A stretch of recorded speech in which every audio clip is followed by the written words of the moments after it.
Assalamualaikum warahmatullahi wabarakatuh. Kami dari kelompok 4 akan menjelaskan regulasi ekspresi gen pada eukariot. Tubuh terdiri dari berbagai macam sel. Yang pertama, berbagai sel membangun tubuh kita.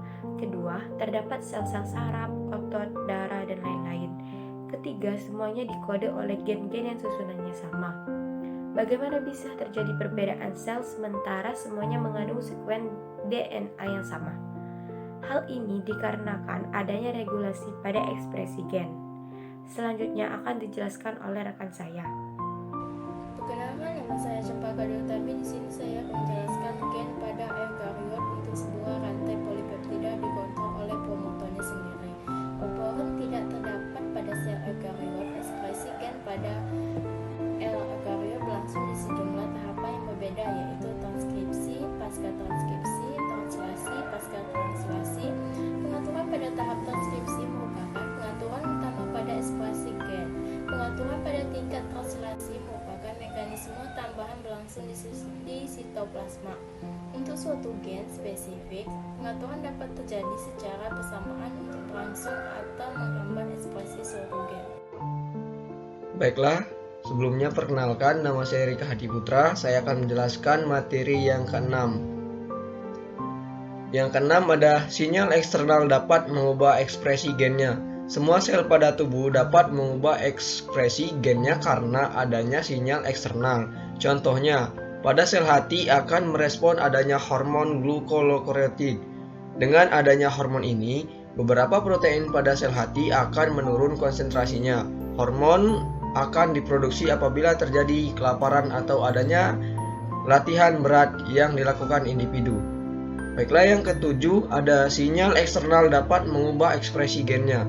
Sinyal eksternal berupa hormon glukokortikoid ke hati akan menyebabkan terjadinya produksi gula dan asam amino atau molekul kecil lainnya, sedangkan sel-sel yang ada yang tidak merespon sinyal glukokortikoid ini.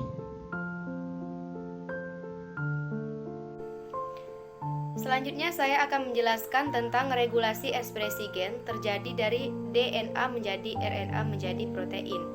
Beberapa cara yang dilakukan untuk regulasi ekspresi gen antara lain: 1.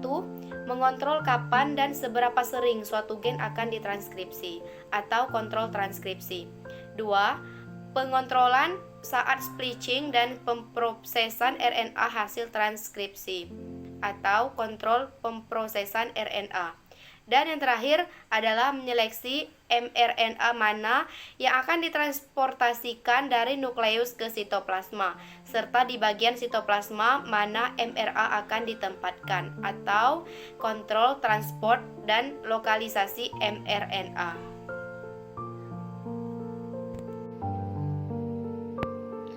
Saya, Delvira Murnia Aulia, akan menjelaskan pengaturan tingkat translasi.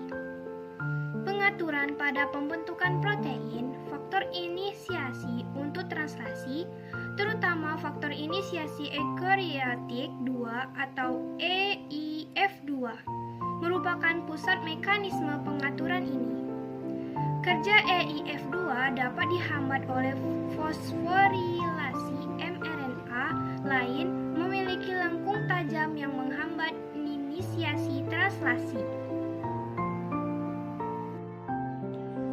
Baiklah, saya Martia FTR akan menjelaskan tentang regulasi ekspresi gen eukariota pada proses transkripsi. Selain RNA polimerase, diperlukan faktor regulator transkripsi. Faktor ini akan berikatan dengan enhancer yang dapat meningkatkan laju transkripsi, serta dengan silencer dapat menurunkan laju transkripsi. Faktor yang berikatan dengan enhancer disebut aktivator, sedangkan faktor yang berikatan dengan silencer disebut dengan reseptor. Saya Pipin Kalimaria. Di sini saya akan menjelaskan pengaturan tingkat post-translasi. Pengaturan setelah terbentuknya protein. Setelah disintesis, lama itu protein diatur oleh degradasi proteolitik. Protein memiliki waktu upload yang berbeda-beda. Sebagian hanya bertahan beberapa jam atau hari. yang lain menetap sampai beberapa bulan ataupun tahun. Sebagian protein mengalami degradasi oleh enzim lisosom. Protein lain didegradasi oleh prostase di dalam sitoplasma. Sebagian protein ini tampaknya mengalami degradasi melalui peningkatan suatu protein yang dikenal dengan nama ubikuitin. Ubikuitin adalah protein yang sangat hemat, urutan asam aminonya hanya memiliki sedikit variasi antara berbagai organisme. Regulasi ekspresi gen melalui perubahan struktur kromatin. 1. Perubahan konformasi kromatin. Untuk bisa dilakukan transkripsi, maka kromatin harus melakukan perubahan konformasi. Awalnya terbentuk sangat kompak atau padat, mengalami perubahan, lalu menjadi lebih terbuka. Selanjutnya, sehingga transkripsi bisa terjadi. Regulasi ekspresi gen melalui perubahan struktur kromatin. Metilasi DNA merupakan penambahan gugus metil pada basa sitosis. Apabila metilasi DNA terjadi pada sekuen promoter, maka akan menghambat proses transkripsi.